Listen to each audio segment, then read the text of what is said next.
शाम के 6 बज रहे थे। सूरज ढल चुका था और सरकारी दफ्तरों की रोशनी जल उठी थी।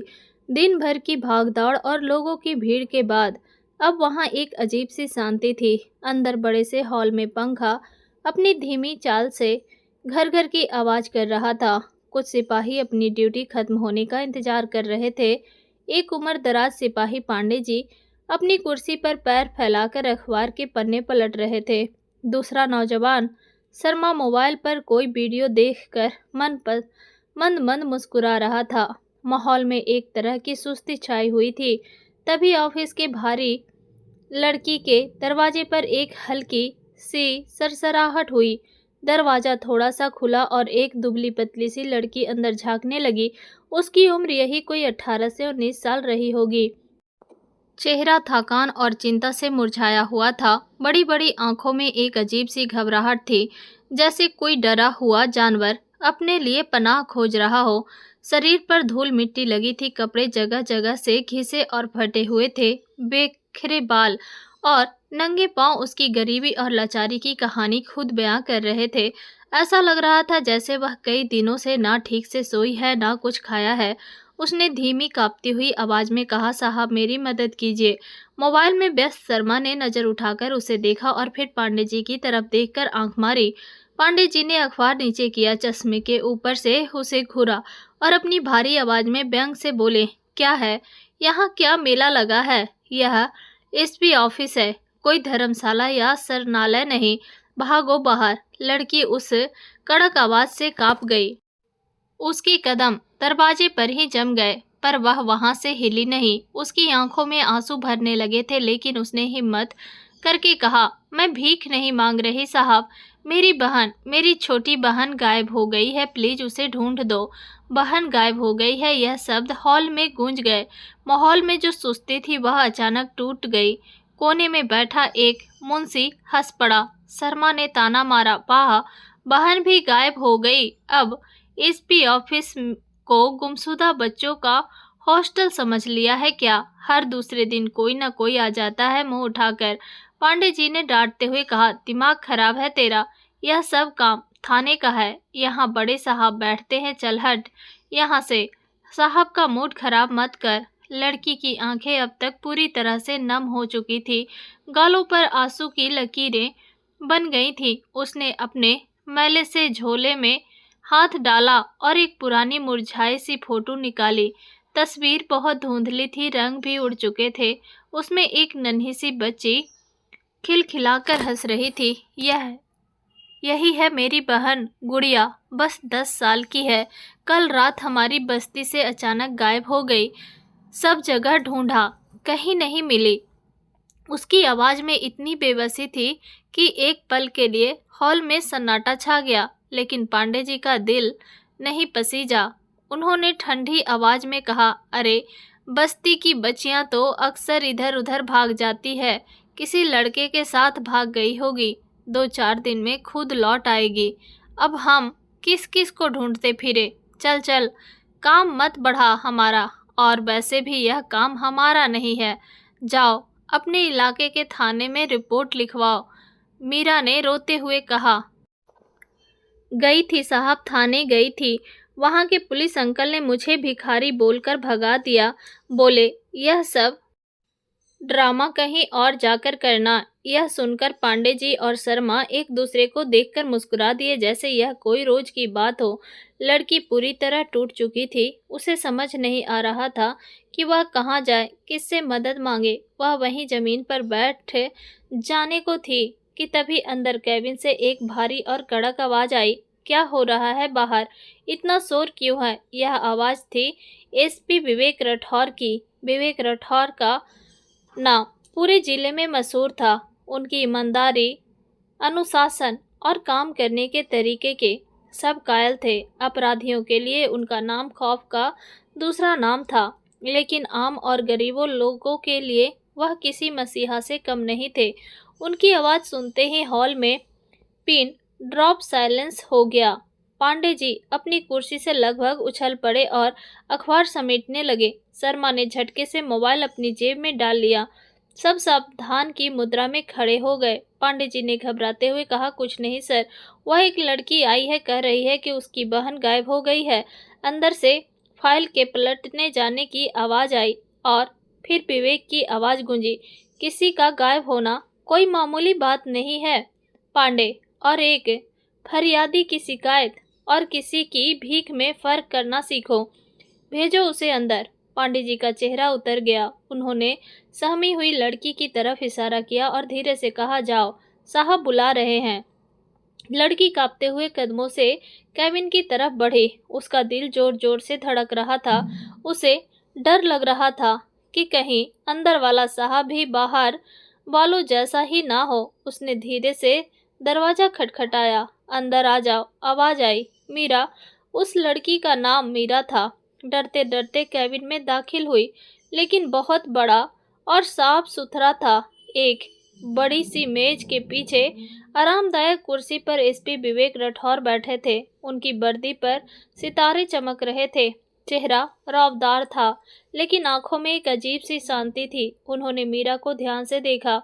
उसका मासूम पर टूटा हुआ चेहरा, आंसुओं से भरी आंखें, डरी हुई आवाज। विवेक ने एक ही नज़र में उसकी हालत का अंदाजा लगा लिया। उन्होंने अपनी कुर्सी से उठकर पास रखी पानी की बोतल से एक गिलास में पानी भरा और मीरा की तरफ बढ़ाया। उनका स्वर इस बार बहुत नरम था। बैठो बिटिया, पहले पानी पियो और डरो मत। बताओ क्या हुआ। किसी बड़े अफसर का इतना अपनापन देखकर मीरा हैरान रह गई। उसने कांपते हाथों से गिलास पकड़ा और एक ही सांस में पूरा पानी पी गई। उसके गले की खराश कुछ कम हुई। उसने हिम्मत जुटाई और अपनी कहानी सुनानी शुरू की। साहब, मेरा नाम मीरा है और मेरी छोटी बहन है गुड़िया। कल शाम को हमारी बस्ती के सारे लोग पास वाले हैंड पंप पर पानी भरने गए थे। बच्चे वहीं खेल रहे थे। जब सब वापस लौटे तो गुड़िया नहीं मिली। हमें लगा कि यहीं कहीं होगी, किसी के घर चली गई होगी। हमने पूरी रात उसे ढूंढा, हर घर, हर गली, पास के मैदान में, लेकिन वह कहीं नहीं मिली। सुबह मैं थाने गई थी, पर वहां उन्होंने मुझे भगा दिया। मीरा ने रोते हुए वह धुंधली सी फोटो विवेक की मेज पर रख दी। विवेक ने तस्वीर हाथ में ली, एक प्यारी सी बच्ची की मुस्कान। उन्होंने कुछ देर तक तस्वीर को देखा, जैसे कुछ याद करने की कोशिश कर रहे हों। उनकी निगाहें उस तस्वीर पर जम सी गई। कुछ पल के लिए केबिन में एक अजीब सी खामोशी छा गई, जैसे वक्त हार गया हो। विवेक ने तस्वीर से नजरें हटाई और मीरा से पूछा, अपना नाम क्या बताया तुमने बिटिया? जी मीरा। मीरा, यह फोटो बहुत पुरानी लग रही है, कहाँ खिंचवाई थी? मीरा की आंखों में फिर से उदासी छा गई। बहुत साल पहले साहब, मेरे पिताजी ने खिंचवाई थी, एक मेले में। उसके बाद तो वह हमें छोड़कर चले गए। अब हम दोनों बहनें ही एक दूसरे का सहारा हैं। मैं पास की एक कोठी में साफ सफाई का काम करती हूँ और गुड़िया का ध्यान रखती हूँ। वह मेरी दुनिया है साहब, प्लीज उसे ढूंढ लाइए। विवेक का गला भर आया। उन्होंने धीरे से पूछा, तुम्हारे पिता का नाम क्या था? रघुबीर सिंह। यह नाम सुनना था कि विवेक की उंगलियां जो फाइल पर थी वह वहीं रुक गई। यह नाम किसी तीर की तरह उसके सीने में धंस गया हो। रघुबीर सिंह, वही नाम जिसे उन्होंने अपने बचपन की धुंधली यादों में सुना था। वही नाम जिसके जाने के बाद उनका बचपन एक अनाथालय की चार दीवारी में गुजरा था। उनकी नज़र अचानक मीरा की दाहिनी बांह पर पड़ी, जहां कपड़ा थोड़ा फटा हुआ था। वहां एक पुराना गहरा जलने का निशान था। विवेक ने अपनी आवाज को काबू में करते हुए पूछा, यह चोट का निशान कैसा है? मीरा ने अपने निशान को देखा और बोली, यह बचपन का है साहब। हमारी झोपड़ी में आग लग गई थी, मैं उसी में जल गई थी। पिताजी मुझे बचा रहे थे, उन्होंने ही मुझे बाहर निकाला था। उसके कुछ दिन बाद वह कहीं चले गए। लोगों ने कहा कि वह हमें छोड़कर भाग गए। एसपी विवेक का दिल किसी ट्रेन की तरह दौड़ने लगा। उनके कानों में किसी के चीखने की आवाज़ें गूंजने लगी। उनकी आंखों के सामने आग की लपेटें नाचने लगी। उनके बचपन का वह भयानक हादसा, वो आग, वह हादसा जिसने उनका पूरा परिवार छीन लिया था, उन्हें भी तो एक ऐसा ही निशान पीठ पर मिला था। उन्हें याद आया कि कैसे किसी ने उन्हें जलती झोपड़ी से निकालकर अस्पताल पहुंचाया था और जब उन्हें होश आया तो वह एक अनाथालय में थे।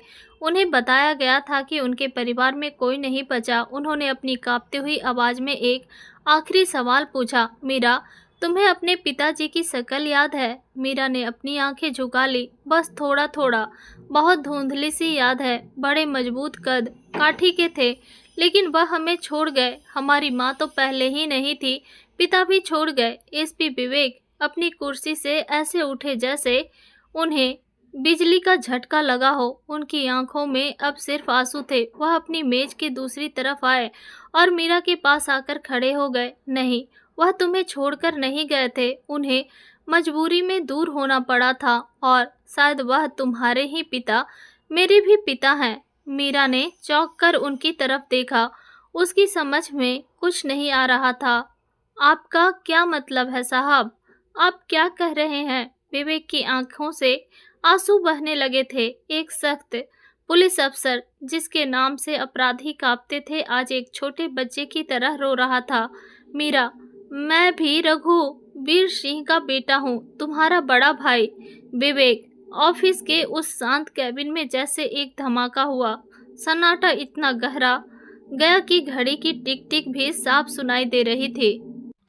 मीरा के होठ कांपने लगे। उसे यकीन नहीं हो रहा था। भैया, आप सच कह रहे हैं? मेरे भैया तो, वह तो उस आग में। विवेक ने आगे बढ़कर उसका हाथ थाम लिया। नहीं, मैं जिंदा था। उस हादसे में मैं बुरी तरह जख्मी हो गया था। किसी ने मुझे हॉस्पिटल पहुंचाया और फिर वहां से मैं अनाथालय चला गया। मुझे बताया गया कि मेरी एक छोटी बहन भी थी जो हादसे में नहीं रही। मैंने तुम्हें मरा हुआ समझ लिया था और तुमने मुझे।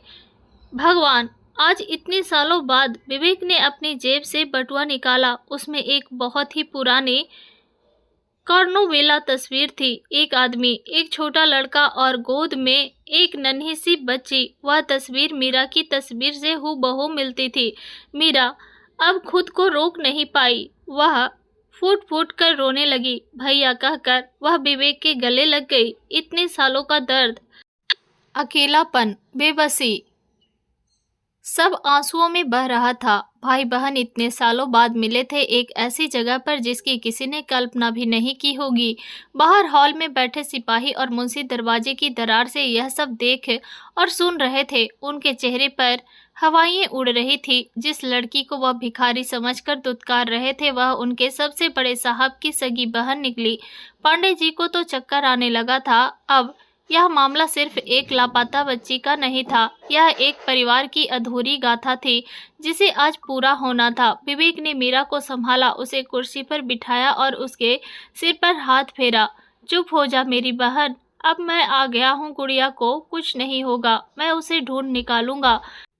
चाहे वह जमीन के नीचे हो या आसमान में। उसके अंदर का अफसर अब जाग चुका था, लेकिन इस बार मिशन पर्सनल था। उन्होंने इंटरकॉम का बटन दबाया। उनकी आवाज़ में अब वही पुरानी कड़कपन लौट आया था, लेकिन उसमें एक अजीब सी अर्जेंसी थी। पांडे शर्मा, तुरंत मेरे कैबिन में आओ। दोनों सिपाही लगभग भागते हुए अंदर आए। उनके चेहरे पर डर साफ झलक रहा था। वह नजरें झुकाए खड़े थे। विवेक अपनी कुर्सी पर वापस बैठ चुके थे। उनका चेहरा इस बात की तरह सख्त था। पूरे जिले में अलर्ट जारी करो। शहर के बाहर जाने वाले हर रास्ते पर नाकाबंदी लगाओ। हर चौकी, हर थाने में इस बच्ची की फोटो भेजो। वायरलेस पर मैसेज फ्लैश करो। एक 10 साल की बच्ची, नाम गुड़िया, कल रात से बस्ती इलाके से लापता है। हर हाल में उसे ढूंढना है। यह केस अब से मेरी सीधी निगरानी में चलेगा। मुझे हर आधे घंटे में अपडेट चाहिए। जाओ। दोनों सिपाही जय हिंद सर बोलकर ऐसे भागे जैसे उनकी जान बच गई हो। देखते ही देखते पुलिस मशीनरी हरकत में आ गई। जो ऑफिस 5 मिनट पहले सुस्ती में डूबा हुआ था, वहां अब तूफान आ गया था। फोन की घंटियां बजने लगी, वायरलेस सेट खड़कने लगे। जीपें सायरन बजाती हुई शहर की सड़कों पर दौड़ने लगी। जिस थाने ने मीरा को भगाया था, वहां के थानेदार को जब एसपी साहब का सीधा फोन आया तो उसके हाथ पैर कांपने लगे। एसपी विवेक ने उसे सिर्फ इतना कहा, शर्मा जी, जिस लड़की को आपने सुबह भगाया था वह मेरी बहन है, और जो बच्ची गायब है वह भी मेरी बहन है। अगर कल सुबह तक वह मुझे सही सलामत नहीं मिली तो अपनी वर्दी उतारने के लिए तैयार रहना। थानेदार के पसीने छूट गए। उसने अपनी पूरी फोर्स को उस बस्ती में उतार दिया। विवेक ने मीरा को अपने पास बिठाए रखा। वह बार बार उसे दिलासा दे रहे थे, चिंता मत कर मीरा, हमारी पुलिस बहुत काबिल है, वह जरूर गुड़िया को ढूंढ लेगी।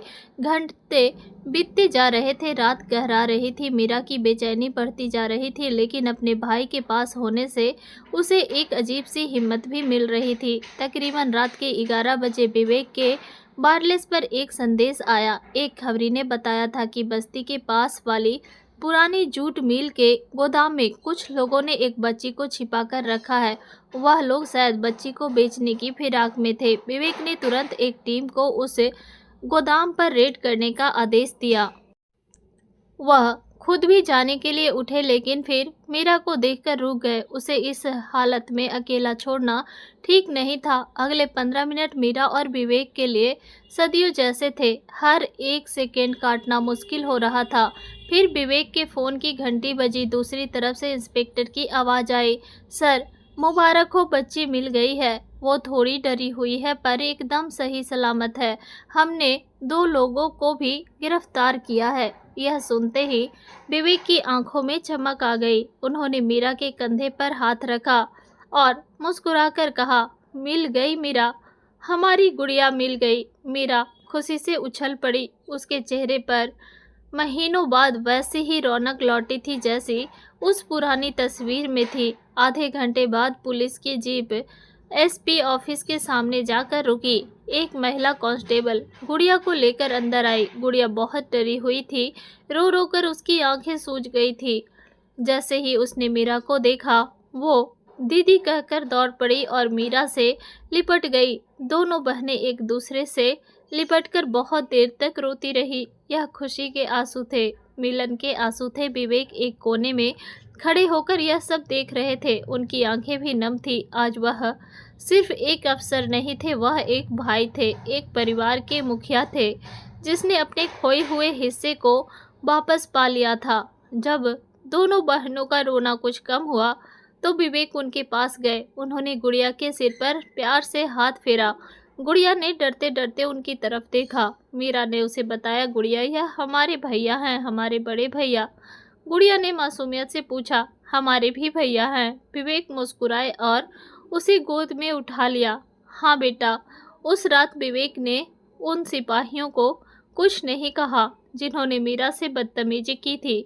उन्हें उनकी सज़ा मिल चुकी थी। उनके जमीर ने ही उन्हें कटघरे में खड़ा कर दिया था। विवेक दोनों बहनों को लेकर ऑफिस से बाहर निकले।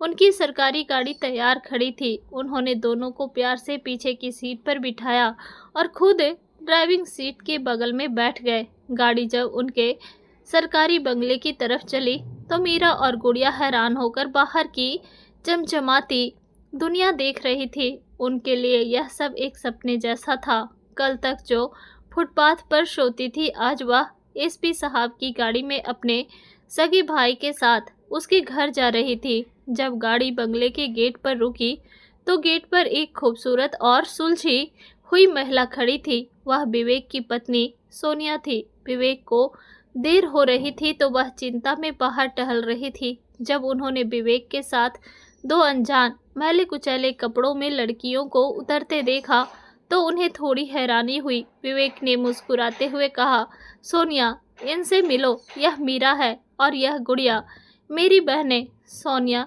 चौंक गई। आपकी बहनें? पर आपने तो कहा था कि आपका कोई नहीं है। विवेक ने सोनिया का हाथ पकड़ा और संक्षेप में उसे पूरी कहानी बताई। कैसे एक हादसा हुआ, कैसे वह बिछड़ गए और कैसे किस्मत ने आज उन्हें फिर से मिला दिया। सोनिया की आंखों में आंसू आ गए। वह एक बहुत ही नरम दिल की औरत थी। उसने आगे बढ़कर मीरा और गुड़िया को गले लगा लिया। आज से यह घर सिर्फ हमारा नहीं, तुम दोनों का भी है। मुझे हमेशा से एक ननद की कमी महसूस होती थी, भगवान ने आज मेरी सुन ली। उसने दोनों बहनों का हाथ पकड़ा और प्यार से उन्हें अंदर ले गई। घर बहुत बड़ा और सुंदर था। मीरा और गुड़िया के लिए यह किसी महल से कम नहीं था। सोनिया ने उन्हें गर्म पानी से नहलाने में मदद की, अपने कपड़े दिए और फिर चारों ने एक साथ डाइनिंग टेबल पर बैठकर खाना खाया। सालों बाद उस रात उस घर में एक पूरा परिवार एक साथ खाना खा रहा था। मीरा और गुड़िया को यकीन ही नहीं हो रहा था कि उनकी किस्मत ऐसे भी बदल सकती है। खाना खाते हुए गुड़िया ने विवेक से पूछा, भैया क्या अब हम यहीं रहेंगे? हमें वापस उस बस्ती में तो नहीं जाना पड़ेगा? विवेक ने उसका गाल सहलाते हुए कहा, कभी नहीं। अब तुम दोनों कहीं नहीं जाओगी। तुम दोनों मेरे साथ अपने भाई के साथ रहोगी। तुम स्कूल जाओगी, पढ़ोगी, लिखोगी और बहुत बड़े अफसर बनोगी। उस रात जब मीरा और गुड़िया आरामदायक बिस्तर पर लेटी तो उनकी आंखों में नींद नहीं बल्कि आने वाले कल के खूबसूरत सपने थे। बाहर विवेक और सोनिया अपने कमरे की बालकनी में खड़े होकर उन दोनों के भविष्य की योजना बना रहे थे। एक अधूरी गाथा आज पूरी हो चुकी थी। किस्मत ने जो पन्ने फाड़ दिए थे उन्हें आज फिर से जोड़ दिया था और इस नई कहानी की शुरुआत बहुत खूबसूरत थी। उस रात जब शहर सो रहा था, एसपी विवेक राठौर के बंगले की एक खिड़की में देर तक रोशनी जलती रही। यह सिर्फ एक बल्ब की रोशनी नहीं थी बल्कि वर्षों से बुझे हुए रिश्तों के दिए की लौ थी। कहानी की शुरुआत एक बेबस लड़की की आंखों में तैरते आंसुओं से हुई थी, लेकिन इसका अंत एक भाई की आंखों में झलकती खुशी पर हुआ। किस्मत ने उनके अतीत के पन्ने भले ही बेरहमी से फाड़ दिए थे, लेकिन नियत की